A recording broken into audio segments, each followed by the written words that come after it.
Islam's phenomenal. So he sticks to a southpaw stance. He looked far cleaner on the feet against Jack this fight, and I was very impressed by that. His calmness and his composure on the feet was elite compared to what I've seen. However, there are still holds that you can see. If you watch that fight and you focus on the striking, there's obvious gaps that I will absolutely take advantage of. But when he grabs a hold of your leg, he's the best in the world. He's technically beautiful with his wrestling. He's smart. He's intelligent. He doesn't do silly things or make mistakes. He does the right thing every time.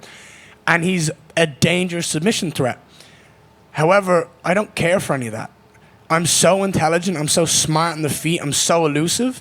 I'm long. I'm tall. I'm rangy. I'm undefeated against southpaws. So when we face off, he's got to get to my leg. And he's got to be able to catch me when I'm longer and taller than anyone he's ever faced before. But also, I'm just wickedly fast. That he's never seen anyone as fast as me. He can pull in bantamweights, and they're never going to be as fast as me. I'm the fastest in the world, and that's my specialty. Is I'm just, until they stand in front of me, they think they can do something, and then their head just starts snapping back, and they don't know what to do. Thank you. Fantastic.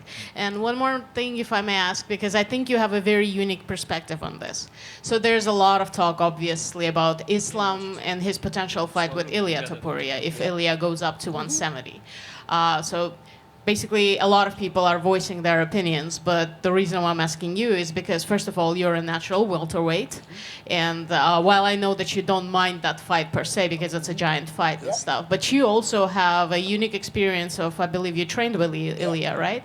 So how do you see this? Do you think how possible it is for Ilia to compete at that level?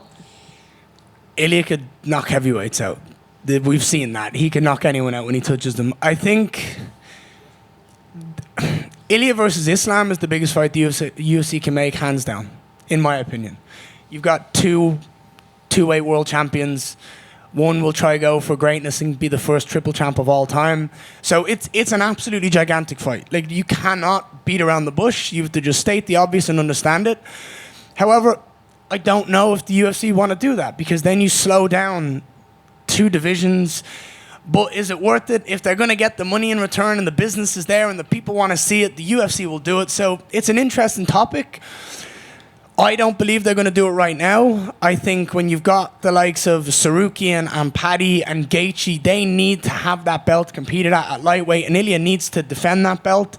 Islam just won the belt and has to fight a welterweight. Do you know what I mean? That's the way I look at it. But it absolutely is the biggest fight in the sport you could make right now. Way bigger than anything to do with John Jones and Aspinall and Pereira, in my opinion. Early pick? Ian, приветствую. I think Ilia can knock anyone out. And I think he can knock anyone on the planet out. Thank you, sir. Good luck to you on Saturday. Иан, приветствую. Хоть сейчас 77 килограммов и находится огромное количество топов, о которых ты говорил, в том числе и ты, но при этом Ислам Махачев хочет бой с Камару Усманом. Насколько правильно будет давать Камару Усмана следующим соперником Ислама? I wish I knew what you were saying straight off, because it sounds awesome, just so you know. I got you, man. There's lots of stars right now in welterweight, including yourself. But the rumor has it that Islam Makhachev wants to fight Kamaru Usman next. Do you think that's a fair fight to make next? Do I think the champion of the world, the pound for pound, one of the pound for pound best in the world, should fight a has-been? Someone who used to be great but isn't great anymore? No. Where is he now in the rankings? Someone mentioned the rankings earlier on, 8 or 9? Yes. The last fight he had was against a guy who had like 7 losses in the UFC? No. Islam Makhachev is a phenomenal fighter. And he needs to fight one of the young, up-and-coming contenders, not a has-been who has no knees. So, that's it. End of. If I was Islam, I would want to fight Kamaru Usman too, because it's an easy paycheck, it's an easy win, it's an easy way for me to get my first title defense at welterweight. But when you've got the likes of me, firstly, if you look at the 4 main contenders right now, Shavkat, me, Praches, Morales, what do we all have in common? Long, tall, rangy, powerful, and full of youth. Way more dangerous than a guy who used to be the greatest. You know what I mean? Does that make sense? Can you translate to him to make sure? But like, and make sure you give it you justify it. Like, not a million years. That to me is a cop out.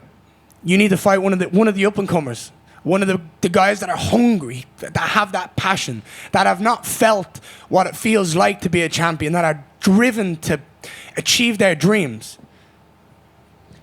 Кажется ли мне, что чемпион мира, человек, который один из лучших pound for pound, должен драться с человеком, который сбитый летчик, который, я не знаю, какой у кого есть ранги здесь в UFC, ну каким он номером, 8 или каким-то таким? Конечно же нет. Человек, который, по-моему, 8 раз подряд проиграл уже в UFC, почему он должен биться с ним? Я тебе объясню почему. Потому что это самый легкий способ для него защитить первый раз свой пояс в 170. Что есть у нас, чего нет у Узмана? Мы все, первые, например, 4 человека, я, Пратес, Марайс, Шавкат. Что у нас есть? Мы высокие, мы молодые, мы полны сил, мы идем на победной серии, чего давно нет у Узмана. Почему бы ему не драться против нас? Потому что у нас все это есть. Нет, мне кажется, что это абсолютный абсурд, что он будет драться с кем-то, кто давно-давно сбитый летчик, вместо того, чтобы драться с теми, кто молодые, голодные, которые могут отобрать этот титул у него. Но для него это абсолютно четкий способ для того, чтобы победить и снова продолжить свою серию как чемпиона.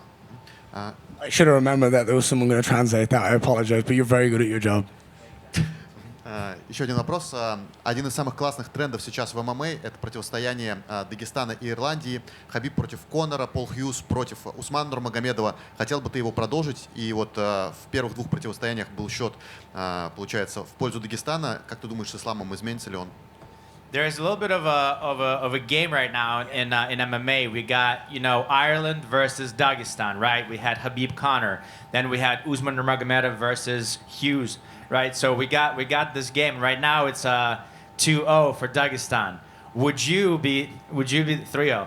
Would you be the next one to do this, right? If you have Islam versus Garry, that would be the next one. And do you think you'll be able to pull the victory towards yourself? 100%. 100% I can win that fight.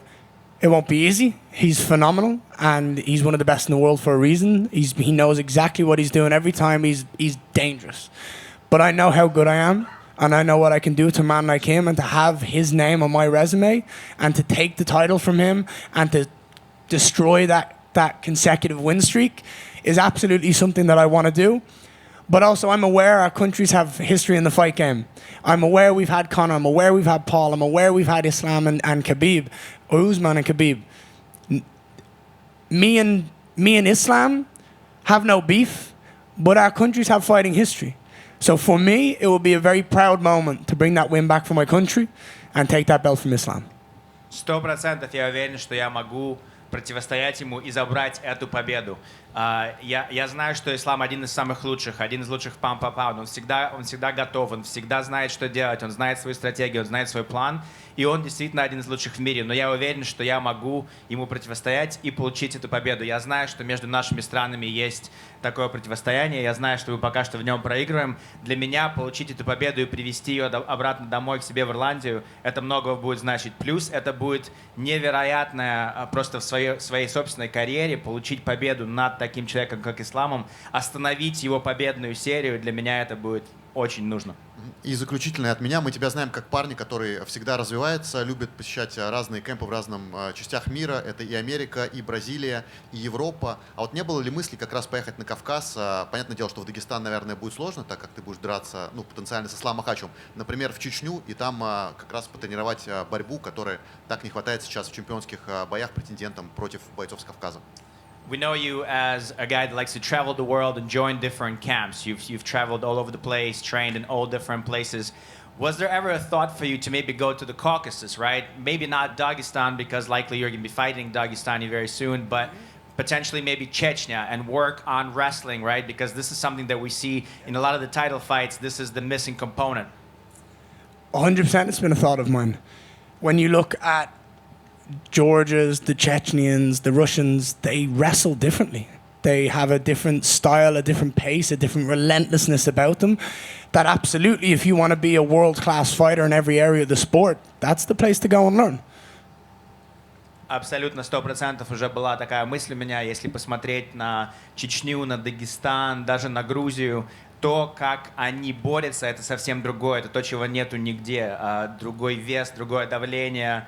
Для меня это очень важно, и я бы с удовольствием этому поучился. Hello, Ian. Hello, sir. Nice to meet you here. I have two questions for you. The first one is, let's imagine that you have a fight with Islam Makhachev, and let's discuss the fight with JDM. What he do wrong in this fight, Jack Della Maddalena, and what you did different in this fight? What did JDM do yes, wrong? did wrong, yeah, this fight. Everything. He did. I don't want to sound like mean or rude or negative towards him, but you have a fight with a guy who you know exactly what he's going to do. When you fight Islam Makhachev, you know what he's going to do.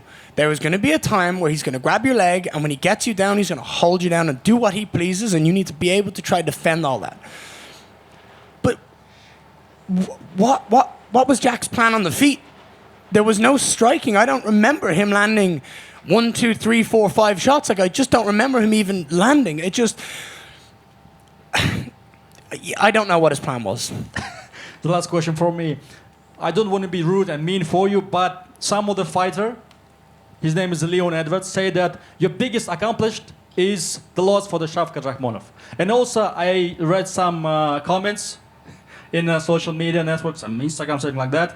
The fans believe in that, genuinely. What you can answer them? And also for the Leon. How did Leon Edwards get on last week? Yeah? Yes. Yeah. Very lovely, right? It was a beautiful visual. Thank you so much. Ian here. Boom! That head bouncing off the canvas is my Christmas present. I must call my son Practice and give him a call and say thank you. Hello, Ian. How are you? How about you? I'm very good. Very happy to be Nice. here. We know that your son's favorite fighter is Carlos Prates. What do you need to do to become your son's favorite fighter besides you already beat him? Nothing. We're going to fight again at some point. I've already told Practice this. I'm going to win the belt against Islam. I'll defend it against Shavkat, and then I'll fight Practice in Brazil. I'll beat him. I'll knock him out. I'll leave it undeniable that I'm better than him. And then what Practice can actually do is he can sleep at night knowing that Ian Garry's just better than me. That's okay. And what do you think about your son being so in MMA? I love it. I never want to travel. Look, I'm a young father. I don't ever want to separate myself from my family.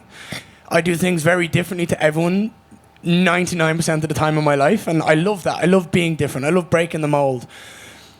I couldn't imagine a fight week without my wife, without my kid. I couldn't imagine that. Like, it doesn't click in my mind. Family is such a core value to me, and that love, that compassion, that care, that enjoyment that I get when I see him wake up and scream and shout and try fight me. It distracts me from everything else in the world and just goes, right, I'm a dad, let's go, let's play. I bought him a bike the other day from the Catalan. We've been walking the coast and cycling. It's just, there's the chaos that I love, that I thrive in, and then there's the calm. And he is my reset to calm, and he's also the person that brings me up the most as well. We go wild together, but I love that he's involved in this. I love that he gets to see my hard work, my dedication, the sacrifice. I'm teaching my kids things that I want him to have. That's lovely. And one last for me, you mentioned Conor and the being one of the best fighters out of Ireland. The John Kavanagh say that he's 100% locked in and always training every single day. What do you think about him coming back to the fight game? Everyone in the fight game will want to see him back, my friend. He's the biggest star the sport's ever seen. End of. I'm going to tie a record of his this weekend. When I beat Belal Muhammad, I'm going to tie Conor McGregor's record for the most wins for any Irishman in UFC history. And absolutely guaranteed with my activity and the way that I'm going, that record's going to be mine soon. So I'm excited for this. Thank you so much. Thank you. Shukran. Okay. Hey, Ian Prates are two contenders for the title shot right now, and you have a good friendship. If UFC offer a fight in the future, would you be willing to fight again him? Did you hear what I just said? Sorry? Did you hear what I just said to this man a minute ago? No. So, I'm going to beat Belal this weekend. I'm going to knock him out, cement myself as the #1 contender. I'm then going to fight Islam Makhachev, wherever that man wants to fight me. If he wants to fight me in Dagestan and Russia, I'll see him there, right? I'm going to win that belt. I then have to go back and get what I need, which is that win of Shavkat back. So I will fight Shavkat. If he wants to do it in Kazakhstan, I'll do it in Kazakhstan. And then I'm going to go back, and I want to fight in Rio, in Rio de Janeiro, against Carlos Prates. I'm going to give him an opportunity to try get that win back and fight for the belt. I'm going to knock him out, and then afterwards I'm going to tell him, now, son, you can go to sleep knowing that I'm just better than you. Does that make sense? And he knows it. He tells himself, I know he does. I know the type of person Prates is. Prates, charming one. I love you. You're cool, right? But he knows I'm better than him. He had that fight. He had 11 weeks to prepare for that fight. He was ready. He was preparing for everything. I got off the couch on 3 weeks' notice, and I beat him where he's best. He couldn't touch me. Everybody else he fought, he knocks him out unconscious. He hit me, I took it, and I was like, all right. The only bit of success he had in that fight was I made a mistake. Nothing that he did good. Go back and watch the first 4 rounds. I beat him where he's best, and I made it look easy. I barely broke a sweat doing it. So, Prates, você não gostaria de luta de novo? Thank you. Thank you. Appreciate it. I just want to make one thing abundantly clear. Every single person in this room, every interview I've done this week, they've all been talking about people from last week. This weekend, when I knock out Belal Muhammad, I'm going to make every single other person in the welterweight division irrelevant. I am going to cement myself as the #1 contender. And Islam Makhachev, get ready. I'll see you soon. Wherever and whenever you want, we're next.